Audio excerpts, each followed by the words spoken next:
नमस्ते दोस्तों, welcome to exam on. और आज हम लोग 31 अक्टूबर से रिलेटेड इम्पॉर्टेंट करंट अफेयर्स को यहाँ पे डिस्कस करेंगे। साथ ही इससे रिलेटेड जो भी इम्पॉर्टेंट फैक्ट्स और जीके बनते हैं उसको भी जानेंगे। अच्छा, ये जो करंट अफेयर्स है आप लोगों के सभी कॉम्पिटिटिव एग्जाम के लिए ये मोस्ट इम्पॉर्टेंट है, इसलिए वीडियो को ध्यान से ज़रूर देखिएगा। फर्स्ट क्वेश्चन है आप लोगों के सामने और सबसे पहले यहाँ पे बात की जा रही है एक अपॉइंटमेंट के बारे में। क्वेश्चन है, मुख्य सूचना आयुक्त के रूप में अभी हाल ही में किन्हें नियुक्त किया गया। देखिए, आप लोगों के सामने जो ऑप्शंस हैं सभी काफ़ी इम्पोर्टेंट पद पर कार्य कर रहे हैं हमारे देश में। और अभी जो मुख्य सूचना आयुक्त नियुक्त हुए हैं वे हैं यशवर्धन कुमार सिन्हा। और अभी हाल ही में भारत सरकार की जो समिति, मंत्रिमंडल समिति, उन्होंने मुख्य सूचना आयुक्त के पद पर यशवर्धन कुमार सिन्हा को अपॉइंटमेंट करने की मंजूरी दे दी है। और ये कौन है, तो ये पूर्व विदेश सेवा के एक अधिकारी रह चुके हैं। अच्छा, पहले जो मुख्य सूचना आयुक्त थे बिमल जुल्का, वे पहले ही सेवानिवृत्त हो गए हैं। और अभी आप लोग देखेंगे कि मुख्य सूचना आयुक्त के रूप में यशवर्धन कुमार सिन्हा इस पद को संभालेंगे। अच्छा, बिमल जुल्का जो थे, अभी कुछ दिन पहले हम लोगों ने पढ़ा था कि उन्हें FIFS यानी कि federation of Indian fantasy sports, इसका अध्यक्ष नियुक्त किया गया था। तो ये आप लोग याद रखेंगे। बाकी के ऑप्शंस को अगर हम डिस्कस करें, अपर्णा, इनको औषधि सचिव नियुक्त किया गया है। अपूर्वा चंद्रा, इनको श्रम सचिव नियुक्त किया गया है। इसके अलावा SS देसवाल, इनको राष्ट्रीय सुरक्षा गार्ड का अध्यक्ष नियुक्त किया गया है। अगर केंद्रीय सूचना आयोग के बारे में अगर आप लोगों से एग्जाम में क्वेश्चंस पूछा जाए तो इसके बारे में थोड़ा सा बेसिक इन्फॉर्मेशन जान लीजिए। केंद्रीय सूचना आयोग, इसको बनाया गया था 2005 में और इसका जो हेडक्वार्टर है वो है न्यू दिल्ली में। और हमारे देश में जो मुख्य सूचना आयुक्त का पद बनाया गया है, इसमें एक मुख्य सूचना आयुक्त होते हैं और बाकी अन्य सूचना आयुक्त होते हैं जिनकी संख्या 10 से अधिक नहीं होती। और इनका जो कार्यकाल होता है वो 5 वर्ष या 65 वर्ष जो पहले हो उसको लागू किया जाता है। और इनकी नियुक्ति हमारे जो प्रेसिडेंट होते हैं उनके द्वारा की जाती है। तो ये कुछ एक्स्ट्रा इन्फॉर्मेशन थी जो कि इम्पॉर्टेंट है आप लोगों के लिए, याद रखिएगा। आगे देखते हैं, नेक्स्ट है और हम लोग यहाँ पे बात करेंगे एक एग्रीमेंट के बारे में। क्वेश्चन है, NSDC ने किसके साथ समझौता किया है। देखिए, NSDC जो है ये समझौता किया है NSDC ने माइक्रोसॉफ्ट के साथ। और क्यों किया गया है, तो अच्छा देखिए, ये जो NSDC है इसको आप लोग राष्ट्रीय कौशल विकास निगम के नाम से आप लोग जानते हैं। और इन दोनों के द्वारा इस समझौते में ये बताया गया है कि आने वाले 10 महीनों में भारत के लगभग 1 लाख से अधिक महिलाओं को डिजिटल कौशल का प्रशिक्षण प्रदान किया जाएगा, जिससे क्या होगा कि महिलाएं भी डिजिटल के क्षेत्र में थोड़ी आगे आएंगी। इससे वे सशक्त भी होंगी और आर्थिक रूप से मजबूत होने की कोशिश करेंगी इससे। तो ये महिलाओं के ऊपर फोकस किया गया है इस समझौते के तहत। बाकी माइक्रोसॉफ्ट, इसके जो CEO हैं वे हैं सत्य नडेला और इसका हेडक्वार्टर है वॉशिंगटन DC US में।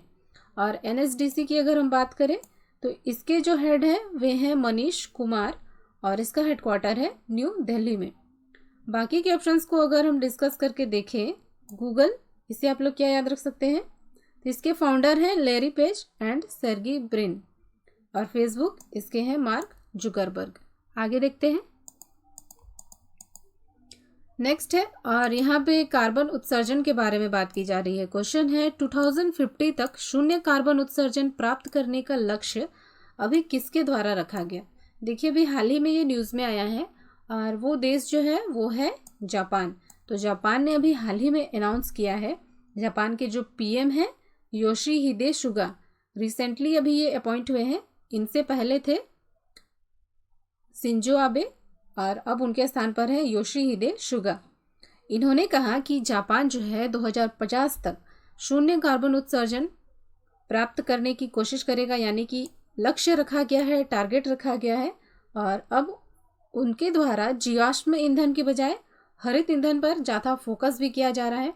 बहुत सारे उपायों को अब अपनाया जाएगा ताकि इस लक्ष्य को प्राप्त किया जा सके। बाकी के ऑप्शंस को अगर हम करंट से रिलेट करके देखें, अमेरिकन पोस्टल सर्विस और इंडियन पोस्टल सर्विस, इन दोनों ने हाल ही में एक एग्रीमेंट किया था जिसके तहत ये बताया गया था कि जो पार्सल वगैरह जो भौतिक रूप से भारत पहुंचेंगी वो अब उससे पहले जो है भारत को इलेक्ट्रिक डाटा उसका मिल जाएगा। तो ये था इस एग्रीमेंट में। इजराइल से क्या आप लोग याद रख सकते हैं, भारत का एक नॉर्थ ईस्ट का एक स्टेट है मेघालय, उसने इजराइल के साथ सेंटर ऑफ एक्सीलेंस की स्थापना के लिए इसके साथ समझौता किया था। अच्छा, फ्रांस से आप लोग ये याद रखिएगा कि जो राफेल विमान भारत आया है वो फ्रांस से ही खरीदा गया है, तो ये काफ़ी इंपॉर्टेंट है, आप लोग याद रखिएगा। नेक्स्ट है, और यहाँ पे हम लोग बात करेंगे एक प्रीमियर लीग के बारे में। क्वेश्चन है, प्लास्टिक प्रीमियर लीग टूर्नामेंट ये कहाँ आयोजित किया जाएगा। देखिए, ये फर्स्ट टाइम ही हो रहा है। प्लास्टिक प्रीमियर लीग टूर्नामेंट ये आयोजित किया जाएगा एमपी में। और यहाँ पे आप लोग एक बात ध्यान रखिएगा कि एमपी का जो एक शहर है इंदौर, वहाँ पे ये टूर्नामेंट हो रहा है। और ख़ास बात ये है कि इंदौर जो है लगभग 4 बार देश का सबसे स्वच्छ शहर इसके रूप में ये सम्मानित हो चुका है, यानी कि देश का सबसे स्वच्छ शहर में इंदौर की गिनती होती है, ये पहले स्थान पर है। और इस टूर्नामेंट की सबसे इंटरेस्टिंग बात मैं आप लोगों को अगर बताऊं तो इंदौर को जो नगर निगम है और उसका जो 19 क्षेत्र है उसको 4 टीमों में डिवाइड किया जा रहा है। और अब जो ये 4 टीमें हैं ये जगह जगह जाकर प्लास्टिक कलेक्ट करेंगी, और जिस टीम के पास ज़्यादा प्लास्टिक होगा, लगभग 45 दिन का ये टूर्नामेंट है, जिसके पास ज़्यादा प्लास्टिक होगा उसको पीपीएल की ट्रॉफी दी जाएगी। तो ये बहुत ही इंटरेस्टिंग बात है इस टूर्नामेंट की। अच्छा, एमपी से आप लोग क्या याद रख सकते हैं, एमपी में भी हाल ही में रानी पद्मावती स्मारक का उद्घाटन करने की बात कही गई थी वहाँ के सीएम के द्वारा। बात करें एमपी के बारे में, अभी के लिए यहाँ के सीएम है शिवराज सिंह चौहान और गवर्नर है आनंदीबेन पटेल, जो कि यूपी की भी गवर्नर है। और एमपी की जो राजधानी है वो है भोपाल। बाकी के ऑप्शंस को अगर हम करंट से रिलेट करके देखें, केरल सब्जियों का एमएसपी निर्धारित करने वाला ये पहला स्टेट बना है हमारे देश में। पंजाब, इसने केंद्र सरकार की जो कृषि नीति है उसको खारिज कर दिया है, और इस तरह ये कृषि बिल को खारिज करने वाला पहला स्टेट बन गया है। तो ये कुछ एक्स्ट्रा करंट के ही पॉइंट्स हैं, आप लोग याद रखिएगा।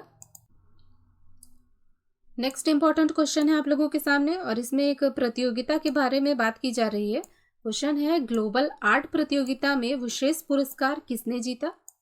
देखिए, अभी हाल ही में ये न्यूज़ में आया है और इस प्रतियोगिता को जीत लिया है अंजार मुस्तीन अली ने। और ये जो प्रतियोगिता है इसको ICCR यानी कि भारतीय सांस्कृतिक संबंध परिषद, इसके द्वारा इस प्रतियोगिता को ऑर्गेनाइज कराया गया था, और इसको अब जीत लिया है अंजार मुस्तीन अली ने।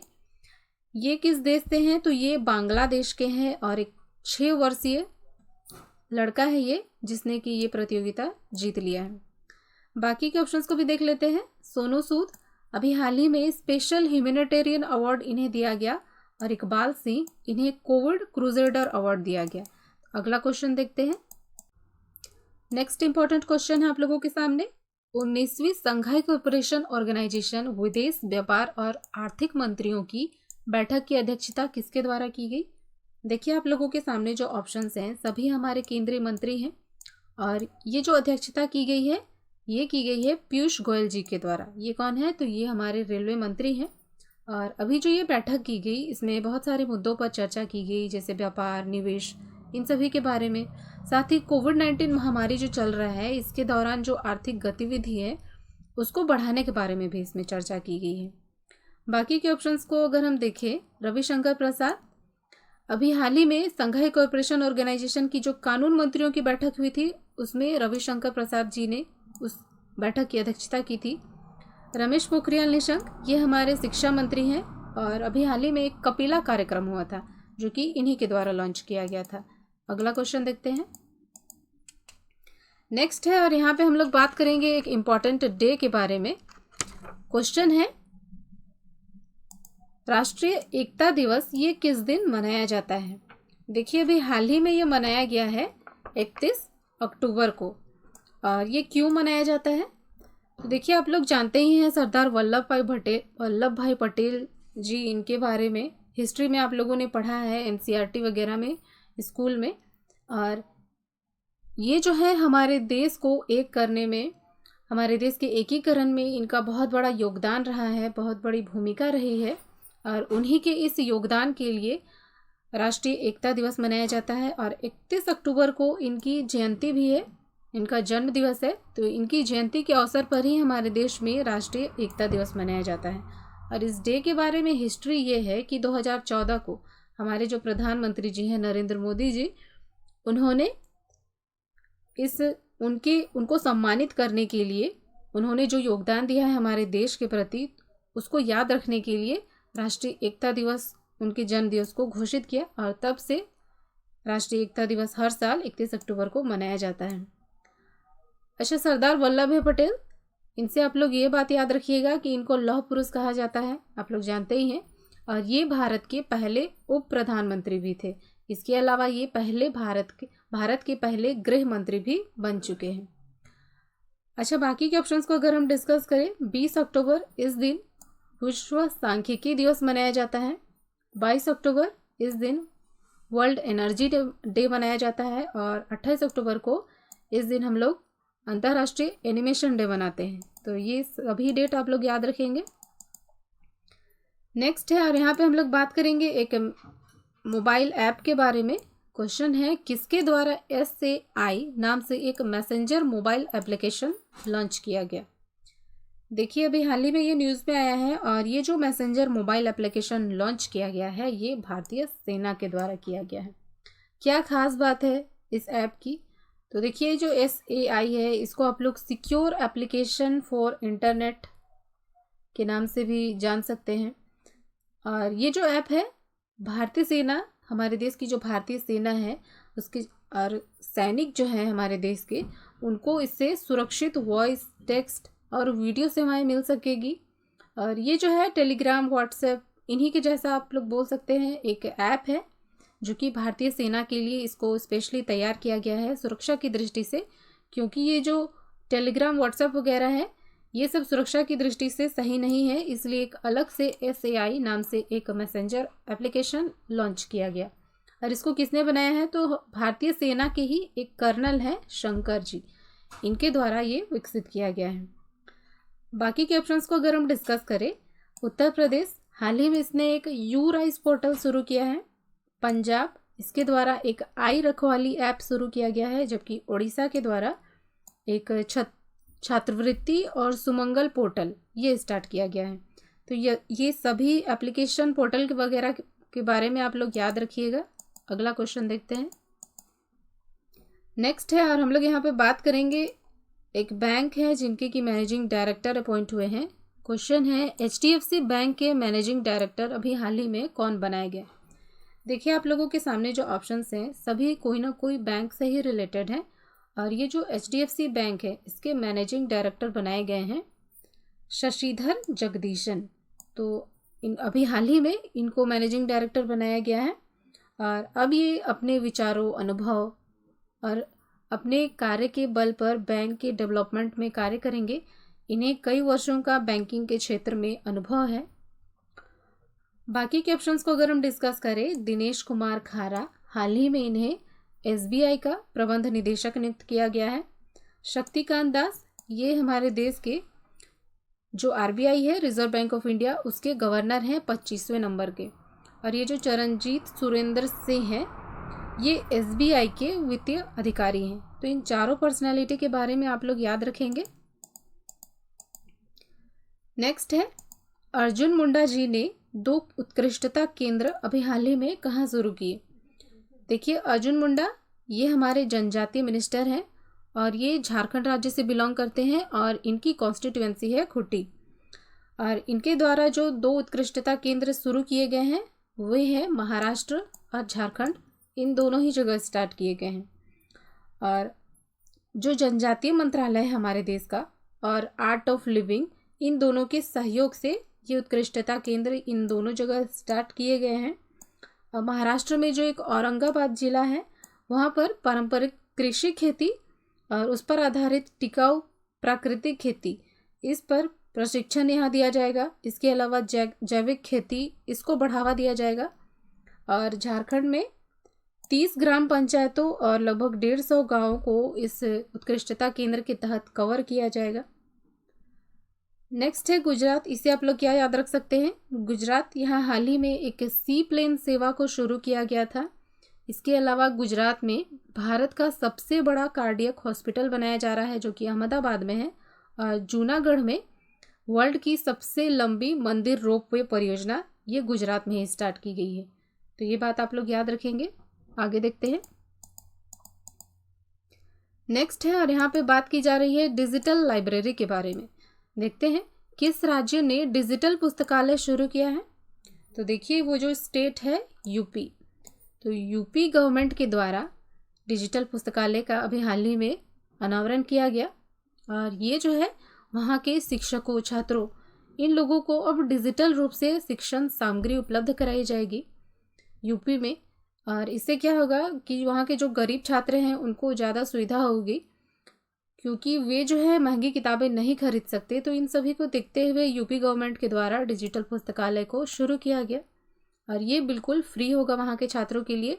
और इसमें जो है हिंदी और इंग्लिश इन दोनों में लगभग 134 विषयों से संबंधित 35,000 सामग्री जो है ई सामग्री वो इस डिजिटल पुस्तकालय के माध्यम से शिक्षकों और छात्रों को उपलब्ध कराई जाएगी, जिससे कि छात्र और शिक्षक दोनों ही लाभान्वित होंगे और अपने ज्ञान को बढ़ाएंगे। अच्छा, यूपी से आप लोग और क्या याद रख सकते हैं? यूपी, यहाँ अपराध बहुत ज़्यादा होते हैं और इसी कारण ये अपराध में पूरे भारत में पहले स्थान पर है। इसके अलावा यूपी में एक यू राइस पोर्टल शुरू किया गया था। बाकी के ऑप्शंस को अगर हम करंट से रिलेट करके देखें, पश्चिम बंगाल, यहाँ हाल ही में एक पथश्री अभियान शुरू किया गया था। असम, यहाँ एक स्वयं योजना और पर्यटन संजीवनी योजना इसको शुरू किया गया था। और आंध्र प्रदेश में एक ऋतु भरोसा और जल कल योजना इसको स्टार्ट किया गया था। तो ये कुछ एक्स्ट्रा करंट के ही पॉइंट्स हैं, आप लोग याद रखिएगा। नेक्स्ट और लास्ट क्वेश्चन है, 4th इंडिया एनर्जी फोरम का उद्घाटन अभी हाल ही में किसके द्वारा किया गया? देखिए ये जो एनर्जी फोरम है, 4th इंडिया एनर्जी फोरम, इसका उद्घाटन किया गया है हमारे प्रधानमंत्री नरेंद्र मोदी जी के द्वारा। और इसमें बताया गया है कि भारत की ऊर्जा योजना का जो उद्देश्य है, टिकाऊ विकास के लिए भारत की वैश्विक प्रतिबद्धताओं का पूरी तरीके से पालन करते हुए ऊर्जा न्याय सुनिश्चित करना है। ये इस फोरम में बेसिक मुख्य लक्ष्य इसमें बताया गया है। और इसकी जो थीम रखी गई है, भारत का ऊर्जा भविष्य एक विश्व परिवर्तन। बाकी के ऑप्शंस को अगर हम करंट से रिलेट करके देखें, ओम बिरला, ये कौन है? तो ये हमारे लोकसभा के स्पीकर हैं और अभी हाल ही में ब्रिक्स की जो संसदीय बैठक हुई थी उसमें इन्होंने भारत का प्रतिनिधित्व किया था। और प्रहलाद सिंह पटेल, इनके द्वारा हाल ही में अभी लाइफ इन मिनिएचर परियोजना इसको शुरू किया गया था। आगे देखते हैं। अच्छा दोस्तों, अब फटाफट से क्विक रिवीजन कर लेते हैं। ऐसे में क्या होगा कि आप लोगों को जो प्रीवियस करंट अफेयर्स है अच्छे तरीके से याद हो जाएंगे। तो स्टार्ट करते हैं। अपॉइंटमेंट पहले देखते हैं। FIFS के अध्यक्ष बिमल जुल्का बनाए गए हैं। अवार्ड्स एंड गेम देख लेते हैं। लुइस हैमिल्टन पुर्तगाली ग्रैंड प्रिक्स इन्होंने जीता है। और विराट कोहली, इन्होंने IPL में 200 छक्के और 500 चौके का रिकॉर्ड बनाया है। डॉक्टर सतीश मिश्रा को डॉक्टर तुलसीदास चुग पुरस्कार अभी हाल ही में दिया गया है। ओम पुरी, इनको मरणोपरांत लाइफ टाइम अचीवमेंट पुरस्कार से सम्मानित किया गया है। रोहित शर्मा, ये डॉक्टर ट्रस्ट के ब्रांड एम्बेसडर बनाए गए हैं। और लियोन मेंडोका, इन्होंने एक चेस फेस्टिवल जो कि Riga chess international festival tournament था, इसको इन्होंने जीत लिया है। बैंक और इंटरनेशनल न्यूज़ देख लेते हैं। अंडोरा एक देश है जो कि IMF का 190वां सदस्य देश बन गया है। सेशेल्स के प्रेसिडेंट अपॉइंट हुए हैं वावेल रामकलावन, और गिनी के अल्फा कॉन्डे, और बोलिविया के लुइस अर्से। एक 2+2 डायलॉग हुआ है इंडिया और अमेरिका के बीच में। और इंडिया और USA इन दोनों के बीच में एक पोस्टल सर्विस समझौता हुआ है। बाकी अदर्स करंट अफेयर देख लेते हैं। हैदराबाद का जो इंटरनेशनल एयरपोर्ट है, ये बोर्डिंग सक्षम सुविधा देने वाला पहला एयरपोर्ट बन गया है। एक बुक है नाइट ऑफ द रेस्टलेस, ये सरबप्रीत सिंह की बुक है। NPCI, इसने हाल ही में रुपे फेस्टिवल कार्निवाल इसको शुरू किया है। और प्रधानमंत्री जी की अध्यक्षता में एक समिति बनाई गई है तेग बहादुर जी की 400वीं वर्षगांठ के अवसर पर इसको मनाने के लिए। ये समिति बनाई गई है। ब्रिक्स संसदीय मंत्रियों की बैठक में ओम बिरला जी ने इसकी अध्यक्षता की। निरशस्त्रीकरण सप्ताह ये 24 से 30 अक्टूबर के बीच बनाया गया। और एक परियोजना है लाइफ इन मिनिएचर परियोजना, ये प्रहलाद सिंह पटेल के द्वारा शुरू की गई, जो कि हमारे केंद्रीय मंत्री हैं। इंटरनेट स्पीड रैंकिंग में भारत की रैंक है 131। एनटीपीसी इसको अभी हाल ही में वर्ल्ड बेस्ट एम्प्लॉयर में प्रथम स्थान प्राप्त हुआ है। ली कोन ही, जो कि दक्षिण कोरिया से बिलोंग करते हैं, सैमसंग की अध्यक्ष हैं और अभी हाल ही में इनका निधन हो गया। और एक सतर्कता जागरूकता सप्ताह मनाया गया 27 अक्टूबर से 2 नवंबर के बीच। अमिताभ बच्चन, इनको देश का सबसे भरोसेमंद ब्रांड अभी बनाया गया है। लुइस हैमिल्टन, इन्होंने सबसे ज़्यादा फॉर्मूला 1 जीत कर एक विश्व रिकॉर्ड बना दिया है। तन्मय श्रीवास्तव, जो कि एक क्रिकेटर हैं, अभी इन्होंने संन्यास की घोषणा की है। डाक विभाग के द्वारा यूएन की जो 75वीं वर्षगांठ मनाई गई, उसमें स्मारक डाक टिकट जारी किया गया। आगे देखते हैं, राज्यों से संबंधित न्यूज़ देख लेते हैं। रानी पद्मावती, इनके नाम पर एक स्मारक बनाया जा रहा है एमपी में।